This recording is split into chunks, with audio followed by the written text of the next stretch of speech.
Hello, my name is Roger Quayle, and you are listening to My Life in the Mosh of Ghosts.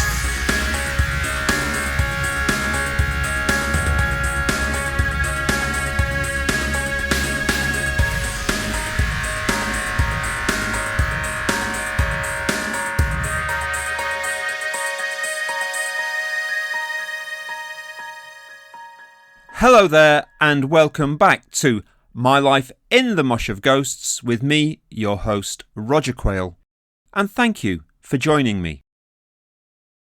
Anyone who knows me will probably be aware of my dislike of music festivals. Standing in a muddy field, surrounded by drunken idiots, miles from crisp linen and clean toilets, is not my idea of a good time. However, this new episode is about a festival experience I actually enjoyed, despite my reservations.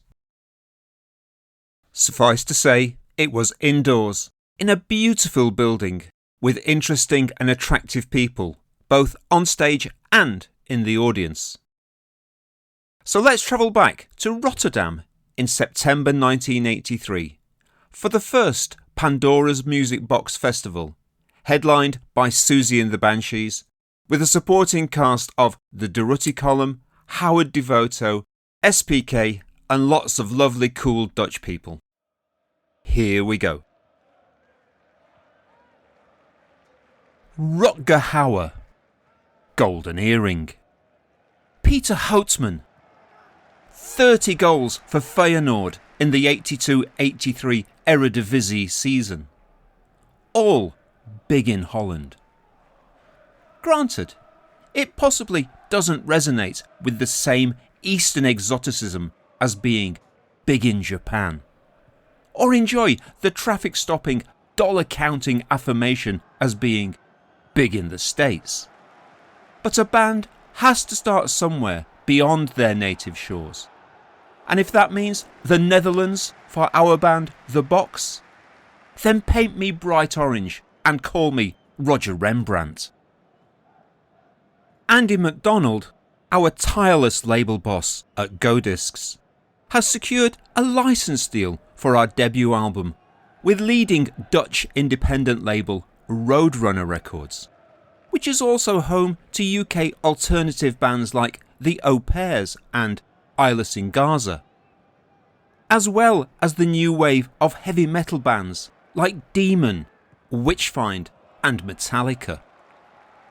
Only established 2 years ago, Roadrunner has money available for marketing and proper distribution in Holland, Belgium and Luxembourg, which I soon learn is known as Benelux in music business speak.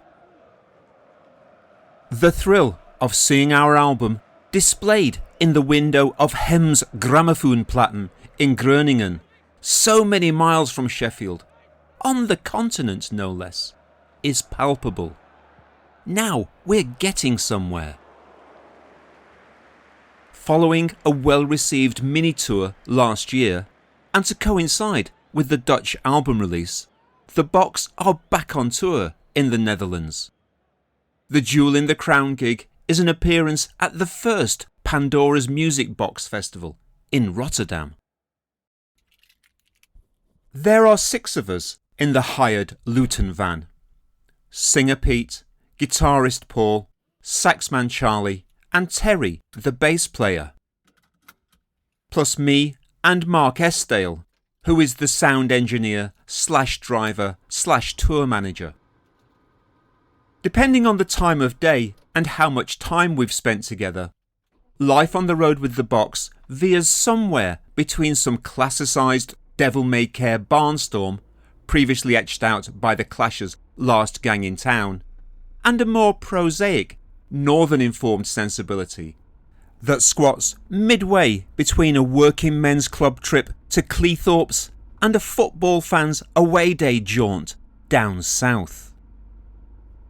We sing daft, ribald songs, popular hits by Dion and the Belmonts, Duran Duran, Elton John, Bonnie Tyler, Dionne Warwick and others are lustily rewritten with obscene, unrepeatable lyrics that would make Derek and Clive blush.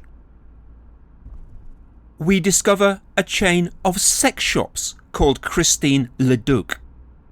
Back at home, none of us would ever be caught dead going into the infamous Sven Books on Sheffield's Division Street. Here, Pete emerges with a phallus so large it could double up as both pagan fertility symbol and draft excluder. Other times, it's the trivial mundanities that get picked over, such as when Charlie, fresh from watching the BBC rabies thriller The Mad Death with Dutch subtitles, informs the van that hondenpoep is Dutch for dog shit. Thank goodness then for the trip to the high-class Doelen venue in Rotterdam, and an opportunity to get our minds out of the sewers and onto a higher intellectual plane. At least for a few hours. A stunning modernist hymn to the combined wonders of glass, concrete and marble. De Doelen was opened in the mid-60s as the final part of the city's architectural rebirth following the destruction of the old Rotterdam during World War II. Inside, it feels huge and airy. The main concert room holds 2,000 people, and there are two equally well-appointed smaller halls. I decide it's like a really exclusive airport lounge. I can picture Liz Taylor and Richard Burton walking through the long foyer as an explosion of popping flashbulbs retreat ahead of them. Given the salubrious surroundings, it's no surprise to discover that the concert hall usually hosts the likes of Mike Oldfield, Dire Straits and Elton John. Music for people who are likely to be excited by this shiny new compact disc format we've seen on Tomorrow's World. Inspired by the UK's Futurama festivals, Pandora's Music Box 83 is a 2-day indoor alternative music gathering. It's an audacious move by the concert promoters Mojo to put on a load of scruffy post-punk bands, their attending retinue and fans in a space like this.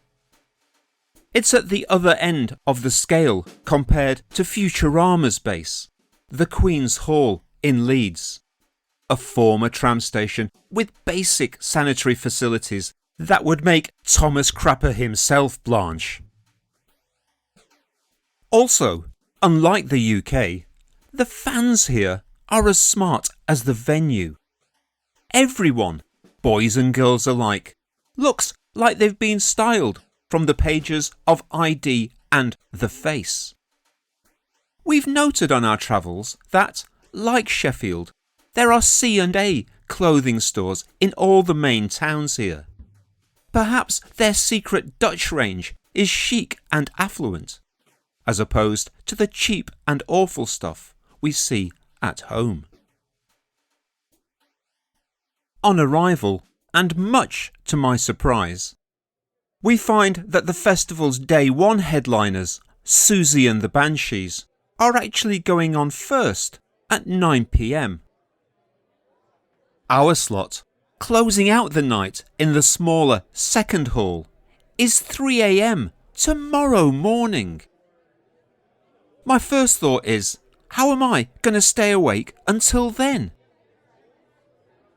Compared to the pioneering, wide-ranging chemical research of DVA, the Boxers' vices are altogether more down to earth. We like booze and the occasional spliff. We've only been here half an hour and I'm already thinking about where I can find a quiet place for a nap. Better go and watch some bands then.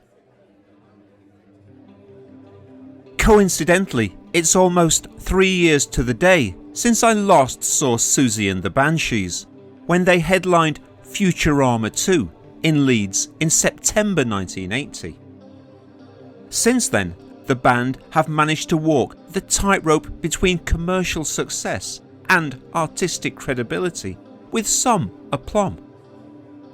They had hit singles, sold loads of albums and toured all over the world. With the exception of The Clash, they are arguably the most internationally successful of the bands who emerged from the UK punk scene in 1976. They are now perceived to be part of the established musical firmament, with familiar classic rock music tropes such as their own label imprint, Wonderland, plus boutique side projects and, on the horizon, a live double album set to be recorded at the Royal Albert Hall. Yet, despite this, they have managed to cloak themselves in enough mystery and subterfuge to effectively become an exoplanet, 1 parsec away from the prevailing pop solar system. Banshees guitarist John McGeoch departed last year, and his place has been taken by Robert Smith of The Cure. The second time he has come off the bench to play for the Banshees, the first being back in 1979. Smith is good friends with Banshees co-founder and bass player Severin. They have just collaborated together as The Glove and released an album called Blue Sunshine on the aforementioned Wonderland label. Having emerged squinting into the milky light on the other side of the murky, fog-bound dread of The Cure's Pornography album, Smith looks happy to be on stage tonight in Rotterdam. Relaxed to have someone else be centre stage for a change. Having fun playing some cracking songs with friends. Early on, they play a cover of the Beatles' Dear Prudence. This, I note to anyone who'll listen, is the second song from the White Album they've taken on, Helter Skelter being the first. Pleased with this bit of trivia, I smile and look forward to seeing them again in 1987 and what promises to be an interesting take on Rocky Raccoon. This is all a bit polite for bandmate Pete, and he goes off in search of something more abrasive in the shape of German post-punk band Die Haut, who have birthday party singer Nick Cave guesting with them tonight. For me, any bus that has been driven by one of my favourite drummers, Budgie, is worth staying on board with. A revelation when I saw them in Leeds 3 years ago. His impeccable timing and sheer bloody clout behind the kit remains a joy to watch. In Spellbound, cued by Susie's exhortation to take them by the legs and throw them down the stairs, his rattling tom-tom bombardment is as thrilling as the record. Susie herself looks stunning in a high bodice with what looks like a belt of many, many strips of fine leather which reach down to her calves. They jerk and leap like electric heels as she dances, sometimes a Matahari-like sideways shimmy, other times trotting on what might be, for all I know, an invisible hobby horse. There's always predictable stuff in the music press about her being an aloof ice maiden. But I reckon she, and indeed Severin, are skilled shadow makers. They know their milieu, which you could say sits broadly in between Roald Dahl's Tales of the Unexpected and Rod Serling's The Twilight Zone, with a generous side portion of Edgar Allan Poe. They also know how to shape and present it to their young, antennae tuned in audience. The band cut the cloth, Susie is the seamstress who stitches it all together. I think you can tell a lot about a band by what they don't play. Tonight they leave aside Happy House, Christine, Hong Kong Garden, Israel and Fireworks, hits one and all. but still deliver a never less than engrossing set, well worthy of their headliner status. While Siouxsie and her cohorts appear to be confidently navigating their voyage, Howard Devoto, another of the class of '76, appears to be somewhat rudderless by comparison. The former Buzzcocks co-founder and magazine post-punk trailblazer, now out on his own and promoting his first solo album in the main hall, sounds aimless and bland. Wearing a battered trilby and shades and strumming an acoustic guitar, he looks and sounds like a stale Steve Harley of Cockney Rebel, without the cocky rebelliousness and, crucially, the memorable songs. Some good news. Peter Hamill has finished his set and will soon be vacating his dressing room, enabling us to move in. There is a long leatherette sofa, so I can have a lie down. I don't really know his music, but I know he used to be in a prog rock group called Van der Graaf Generator. It falls to me to encourage him and his band to shuffle off into the Rotterdam night, so we can stretch out and relax before we play, which is still some 3 hours away. I need not be worried. Gentlemen, Hamill smiles, we were expecting you. I hope everything is to your satisfaction. Have a great gig. What a classy guy. I spread out on the sofa and close my eyes. 10 minutes later, nah, this isn't going to work. There's too much going on around me. Better grab another coffee and go out and find some entertainment. With 3 separate stages scattered around the building, it's easy to graze and sample different musical styles. From the scrawny pluck and saw of Fred Frith and Tom Cora's Skeleton Crew to the athletic industrial metal bashing of Antipodean's SPK. Eventually, I find that my backstage pass gives me access to the main stage itself, and I find a quiet spot just off to the side to curl up and watch the Durutti column. Mancunian contemporaries of Howard Devoto, guitarist Vinnie Riley and percussionist Bruce Mitchell are performing as a duo tonight. For me, restless, tired, slightly anxious about playing in the wee small hours, the Durutti column turn out to be the right band at the right time. I know a little of their music from listening to John Peel. Riley is something of a virtuoso of the electric guitar, but with none of the antic showmanship one usually associates with axe heroes from the world of rock. Rather, he lets the chiming sound of his instrument, played through a variety of effects pedals, peel upwards to the 60-foot ceiling, from where it ripples to the back of the Grootezaal, exploiting the symphony orchestra quality acoustics of the space. Behind him, and about 10 feet from where I'm watching, Bruce Mitchell is mesmerising to observe behind his drum kit. His graceful, apparently effortless, pattering around his tom-toms seems to rise and fall with my now relaxed breathing.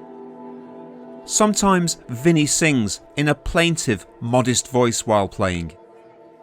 In a band with no bass player, Bruce Mitchell has a lot to do in terms of bringing extra depth, dynamism and resonance. All of which he accomplishes while making it look like he's painting with his drumsticks, flicking bright daubs of sound out into the hall. The Durutti column tonight are uniquely healing, restorative and inspirational. I get talking to Sinan Leong, the spiky Aphrodite who fronts SPK. She is an impossibly glamorous creature, born in China and raised in Australia, and I can't quite believe she is happily chatting to me, a dull drummer from Sheffield. I've never met an Australian before. Perhaps they are all this talkative. We're sort of watching Jar wobble, but I'm not so much concentrating on the monstrous bass sound of the ex-Public Image Limited man as I'm wishing this offstage shouting in her ear conversation was instead some tete-a-tete exchange in quieter environs elsewhere. Thrilled by this exotic encounter, I'm determined that tonight the Box are really going to blow away Sinan and all the other hardy and intrepid music fans who are still here at 3 in the morning. Which is exactly what we do. The 500 capacity feast saal is busy and we go down a storm, with the added buzz that the show is being recorded for broadcast on Dutch radio. Wham bam thank you damn. Still tingling, we arrive back at our hotel about an hour later to find Robert Smith and Severin sitting side by side on a big couch, holding court in the bar. There is no sign of my new Australian friend, but one of her fellow countrymen, Nick Cave, is sitting quietly on the floor, bird nest hair hiding a clutter of starlings, listening to the others waffle away. We grab a drink and join them, sitting alongside some road crew and a few devoted fans. Robert Smith is nothing like I imagined he would be. He's funny, chatty, self-deprecating and comfortable in his own skin. His good friend Severin, 4 years his senior, is charming and a little quieter, smiling at Smith's abstractions on everything from football to the death of punk rock. Severin mentions the Banshees are en route to play in Tel Aviv for a fee of £5,000. To me, just 22 years old, this is a quite extraordinary amount of money. While the conversation ebbs and flows, I quietly, internally calculate that it totals more cash than all the gigs I've ever played with DVA and the Box, going back to 1979. Smith is a year older than me. Severin will be 28 later this month. I know successful musicians in Sheffield, the Cabs, the ABC guys, but somehow this encounter feels different. Nice hotels, dedicated attendance, easy international travel, adoring fans, money. These guys are rock stars. After a late checkout on Saturday, we head off eastbound towards the city of Apeldoorn in the centre of the Netherlands for tonight's gig at the Gigant venue. We're all in a good mood. The Dutch get the Box. However, any alternative music fan in Apeldoorn is, of course, still in Rotterdam for the second day of the Pandora's Music Box at Doelen. Showtime comes around and I reckon that between the band, the lovely and endlessly apologetic venue staff and a smattering of paying customers, we'd have just enough for a game of 11-a-side football in this good-sized room with space for 500 fans. The windmill turns.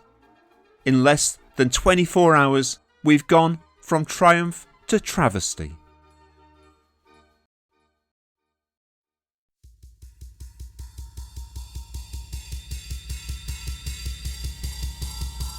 Goodness me, that was a long one.